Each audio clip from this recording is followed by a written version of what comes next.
भाग में ये 6 मास भितर सबू मंत्री मैंने निष्ठार सहित विभिन्न काम कर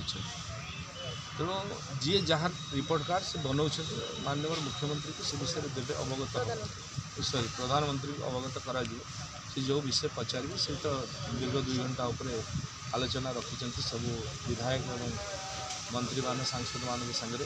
कारण से ओडिशा को अत्यंत भल पाँच ओडिशा को फोकस रखिंट तेणु ओडिशा रे 3 दिन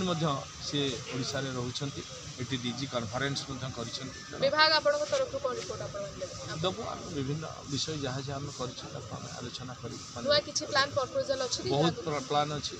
माननीय प्रधानमंत्री हस्तक्षेप से निहाती जरूरी केन्द्र हस्तक्षेप जरूरी अच्छी आम नुआ सिटी बनइबू नुआ लिंक रोड करूँ एपरी जिते ड्रेनेज सिस्टम को आम डेभलप करूँ मास्टर प्लान गोटे बनाऊँ सबू यूएलबी रे ड्रेनेज केमती सिस्टम ठीक हो पार प्रक्रिया आरंभ हो ये दीर्घस्थायी प्रक्रिया तैयारी होची एवं अमृत सरोवर सब जगार हम जिते सब पोखरी सब थिला टाउन रे सब बंद हो पुनरुद्धार करा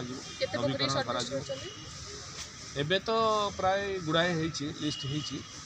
केमती नवीकरण करा जिते नाल नर्दमा अच्छी केमती क्लीन करा सौंदर्यकरण हो पार भी लगा गछ केमती बहु अधिक अधिक टाउन रे लगी पार मास्टर प्लान हो बस्ती बासिंदा मान केमती सुविधा घर तैयारी करा हाई घर करके दि जापर से प्लानिंग हो बहुत नुआ नुआ प्लानिंग अच्छी आम करूँ साधारण लोक केमती उपकार पाइबे सरकार रे से यशस्वी प्रधानमंत्री एवं माननीय आमर मोहन सरकार पूरा रिपोर्ट